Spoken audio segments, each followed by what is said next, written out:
नमस्कार, मैं आरवी सिंह यादव। आप देख रहे हैं मेरा YouTube channel RV Singh Yadav editor. आप मेरे चैनल को सब्सक्राइब करें, फॉलो करें और लाइक करें, शेयर करें। मैं आज आपके सामने एक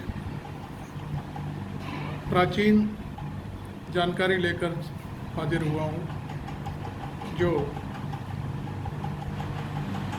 हरियाणा, राजस्थान और यूपी के किसानों के लिए बहुत ही अहम कही जा सकती है। मेरे परम मित्र और आगरा के वरिष्ठ पत्रकार रहे राजीव सक्सेना जी के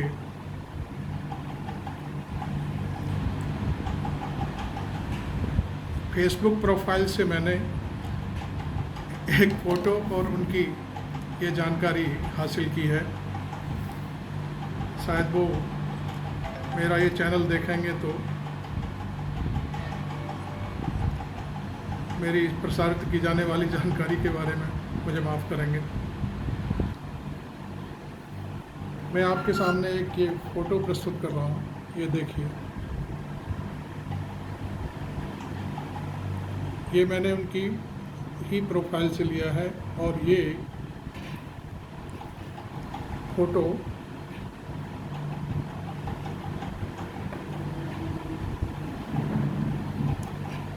एक आगरा नहर जो दिल्ली के ओखला से निकलती है उसका मुहाना है। और ये मुहाना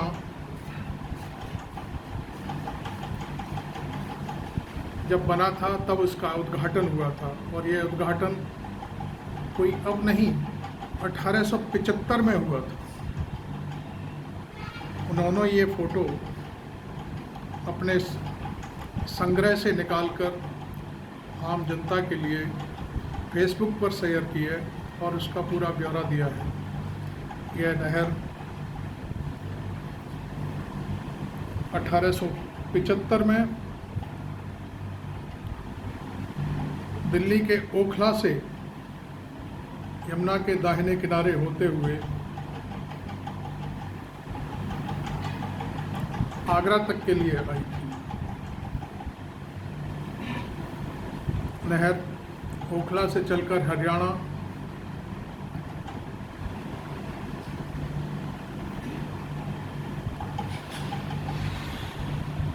राजस्थान और फिर मथुरा होते हुए आगरा में आकर समाप्त होती है।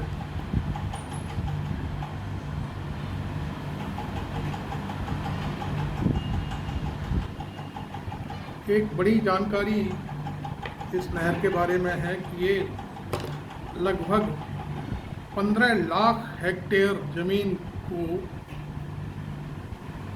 सिंचित करती थी। ये उस समय की बात है जब भारत में अंग्रेजी राज था।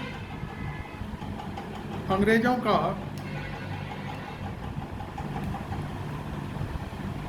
एक जो काम करने का तरीका था वो कोई खास लोगों के लिए या खास समाज के लिए नहीं होता था। उनका विकास का आइडिया दूरगामी और बहुत ही संवेदनशील हुआ करता था। उनके आइडिया से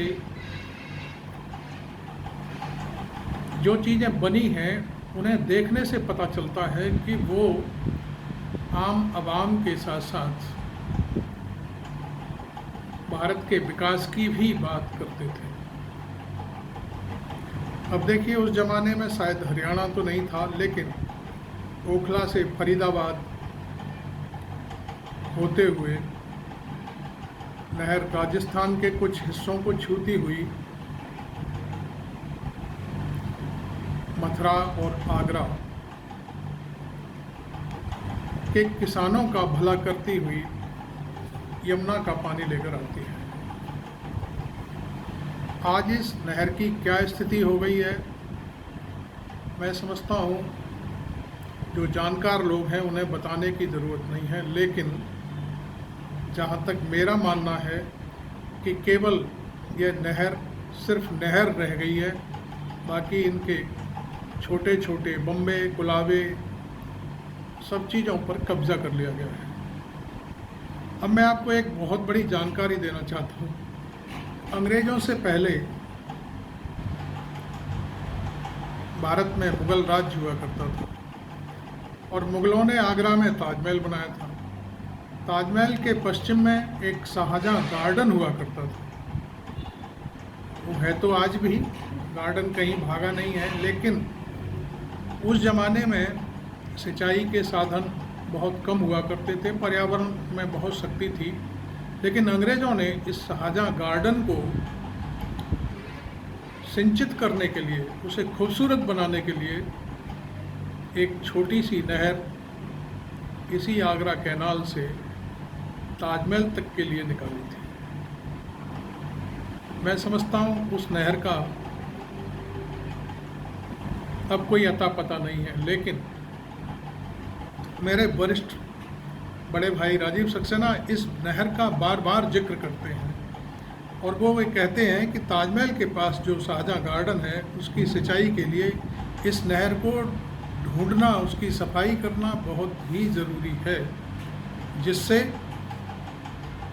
शाहजहाँ गार्डन को वही पुराना सिंचाई करने का साधन उपलब्ध हो सके। लेकिन कुछ लोग इस बात को सुन भी रहे होंगे कि ये मुद्दा क्यों उठाया जा रहा है, तो उनको बड़ी तकलीफ़ होगी, क्योंकि उन लोगों ने इस बम्बे के किनारे, इस छोटी सी नहर के किनारों को पूरी तरह से कब्जा लिया है और पाटकर अपने आंगन बना लिए गए। कई जगह बस्तियां बस गई हैं। खैर, जो भी है, ये नहर की एक इतिहास है जो हमने आपके सामने रखा है। नहर कितनी उपयोगी है, अंग्रेज़ों ने इसका उपयोग करने के लिए बनवाया था और आज वो नहर, मैं समझता हूँ, सब कुछ भुला चुकी है। मैं समझता हूँ इस नहर के कुछ हिस्से में से आगरा शहर की सिंचाई के लिए एक और बम्बा लाया गया था जो सिकंदरा रजवाहा के नाम से जाना जाता है, और वो, मैं समझता हूँ कि वो रजवाहा पूरी तरह से ख़त्म हो गया। आगरा शहर में तो उसके दो भाग हुआ करते थे, भगवान टाकीज से लेकर के एक पॉलीवल पार्क है यहाँ पर आगरा में, बहुत सुंदर। उस पार्क की सिंचाई के लिए दूसरा हिस्सा किसानों की खेती के लिए गुड़ का बाग और कई और इलाके हैं, इन इलाकों में पानी उपलब्ध कराने के लिए किसानों के लिए दयालबाग में ख़त्म किया जाता था। लेकिन इस रजवाहा पर भी पूरी तरह से कब्जे कर लिए गए हैं। बड़ी बड़ी बिल्डिंगें बन चुकी हैं, किसी में ताकत नहीं है। बातें तो बहुत सी करते हैं कि हम ये कर देंगे, बुलडोज़र चला देंगे, लेकिन किसी में ताकत नहीं है इस नहर को, इस रजवाहा को खाली कराया जा सके। आज मैंने आपके सामने एक छोटा सा हमारी आगरा कैनाल का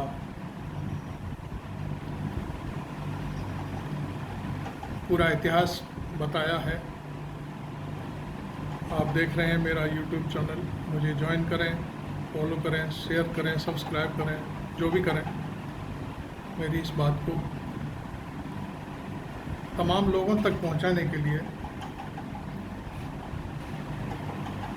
आपका बहुत बहुत धन्यवाद। नमस्कार।